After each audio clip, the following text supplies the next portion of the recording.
Welcome back to True Crime Documentary YouTube channel. Have you ever thought about how one chance encounter could change your life forever?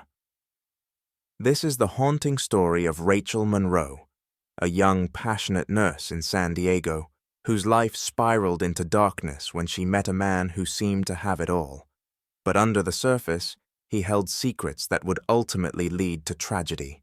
It was 2015, and 22-year-old Rachel Monroe was living a life filled with hope and promise. She'd grown up in a humble, middle-class family in San Diego, California. Her parents, who'd always emphasized the value of hard work, had instilled in her a relentless drive to succeed. Rachel wasn't just a beautiful young woman with bright eyes and a kind smile. She was a model of compassion and dedication. From a young age, she knew she wanted to help others, and she worked tirelessly to make that dream a reality by becoming a nurse. Rachel's days were spent at the hospital, where she was known for her remarkable ability to comfort her patients. Her gentle voice and warm demeanor were a soothing presence for those in her care, and she quickly became a favorite among both her colleagues and her patients. But while she found fulfillment in her work, she longed for something more: a family, stability, and a partner who could understand her dreams and ambitions. Though many young men pursued her, Rachel held out for someone who could offer her not just romance, but the kind of future she'd always dreamed of. And that's when she met Marcus Green.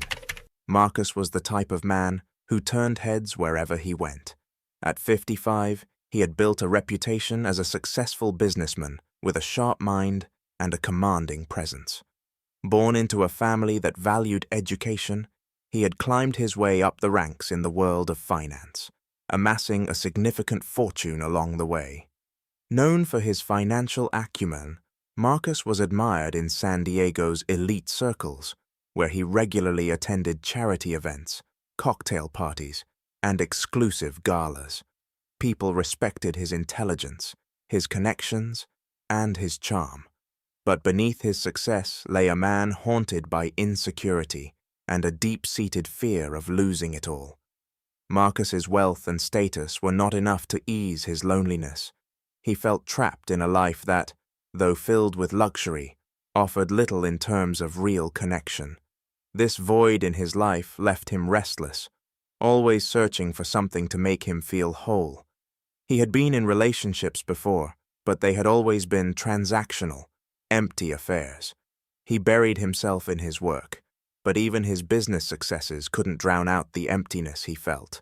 And so, he wandered through life, a man surrounded by people yet utterly alone.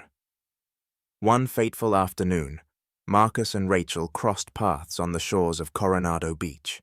Rachel was enjoying a rare day off, soaking in the sun and the sound of the waves.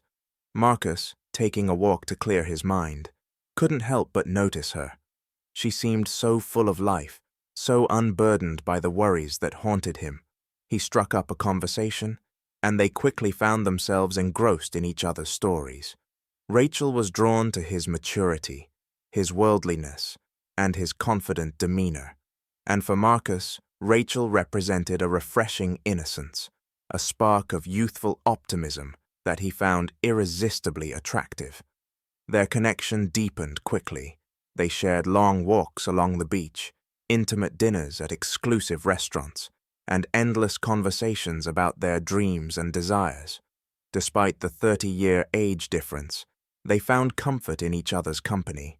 Marcus, desperate for companionship, saw Rachel as the answer to his loneliness, and Rachel, who had yearned for a stable and caring partner, saw Marcus as the man who could give her the future she'd always wanted. Before long, Marcus proposed, and Rachel, swept up in the whirlwind of romance, accepted. Their wedding was nothing short of a fairy tale. Held at a luxurious oceanfront resort, Rachel was radiant in her white gown, her smile bright as she stood beside Marcus, promising to spend her life with him. But as the ceremony unfolded, some guests noticed that Marcus seemed tense, even distracted. His mind, already plagued by doubts, struggled to keep up the facade of a joyful groom. For while he had convinced himself that marrying Rachel would fill the emptiness inside him, he couldn't shake the feeling that he was making a terrible mistake. The honeymoon phase faded almost as quickly as it began. Just days into their marriage, Rachel started to notice the change in Marcus. He was distant, prone to mood swings, and often lost in his thoughts. He would retreat into silence, leaving her to wonder if she had done something wrong. Rachel tried to reach out to him, to reassure him that they could face anything together, but her words seemed to push him further away. Marcus felt trapped, suffocated by the responsibilities that came with their marriage. He had thought that Rachel would bring him happiness, but instead, he felt as though he had shackled himself to a life he didn't want. And then, a new development shifted everything. Rachel discovered she was pregnant. For Rachel, the news brought a mix of joy and apprehension. She was young, still finding her way in life, and the idea of becoming a mother was both thrilling and terrifying. But she believed that this child would bring her and Marcus closer together, giving them a shared purpose and a renewed sense of love. With hope in her heart, she told Marcus about the pregnancy, expecting him to share in her excitement. But Marcus's reaction was far from what she had hoped for. He fell silent, his face drawn and pale. The news felt like a prison sentence, binding him to a future he had never truly wanted. As he sat across from her, he felt the walls closing in. His mind raced with thoughts of escape, and the fear of losing control over his life consumed him. He couldn't walk away, not without sacrificing his reputation, his wealth, and the carefully curated life he had built. Desperation took hold, and in the dark corners of his mind, a plan began to form. Marcus spent the next few days meticulously researching ways to end Rachel's life without arousing suspicion. He scoured the internet for information on drugs that could mimic a heart attack, settling on a substance he believed would be undetectable. In his twisted reasoning, he convinced himself that this was the only way to reclaim his freedom. He obtained the drug, rehearsing in his mind how he would carry out his plan, convinced that he could hide his intentions behind a mask of concern and grief.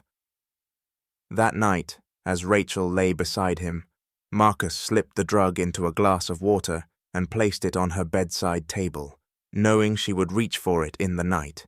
He watched as she sipped the water, feeling a perverse sense of relief as the poison began to take effect.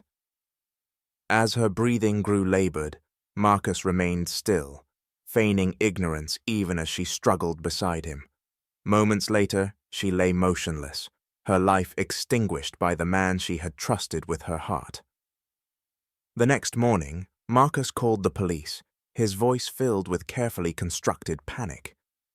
"My wife, she's not breathing," he said, the words rehearsed to perfection. The police arrived quickly, and though there were no immediate signs of foul play, some officers couldn't shake the feeling that something was amiss. Marcus's demeanor seemed off, too composed, too calm, and as the investigation unfolded, the pieces of his carefully crafted story began to fall apart. During the autopsy, the medical examiner discovered traces of a foreign substance in Rachel's body. It wasn't enough to be immediately conclusive, but it raised suspicions that her death had not been as natural as it seemed. Investigators began to dig into Marcus's past, uncovering a series of purchases and transactions that painted a chilling picture. They found receipts for large quantities of sleeping pills and records of unusual phone calls in the weeks leading up to Rachel's death. As the evidence mounted, it became clear that Rachel's death was no accident. It was the result of a cold, calculated plan. When questioned, Marcus initially denied any involvement, insisting that Rachel's death had been a tragic accident. But as the pressure mounted, his facade began to crumble. Faced with overwhelming evidence, he eventually confessed, admitting that he had taken Rachel's life to free himself from the marriage he had come to see as a prison. Marcus's trial was a media sensation, drawing attention from across the country. The courtroom was packed as the prosecution laid out the details of his plan, describing in chilling detail how he had taken advantage of Rachel's trust and vulnerability. Friends and family of Rachel sat in stunned silence, their grief palpable as they listened to the harrowing details of her final moments. Marcus, once a symbol of success and sophistication, now stood exposed as a man driven by greed and selfishness, willing to destroy an innocent life to protect his own interests. In the end, Marcus was sentenced to life in prison without the possibility of parole. The once celebrated businessman was now a shadow of his former self, destined to spend his remaining years reflecting on the choices that had led him to this point. Rachel's story serves as a tragic reminder of the darkness that can lurk beneath a seemingly perfect life. She was a young woman filled with hope, ambition, and a love that she believed could conquer any obstacle. But her dreams were shattered by a man whose inner demons proved fatal. Her memory lives on, a testament to the strength and beauty of a life cut short, and a warning of the devastating consequences of unchecked ambition and the dangerous allure of control. The life of Rachel Monroe will be remembered not only for the tragedy that ended it, but as a lesson in the fragility of trust and the deadly price of deception. If you enjoyed this video, don't forget to like and subscribe. Be sure to check out our other videos for more captivating stories. Take care, and we'll see you in the next one.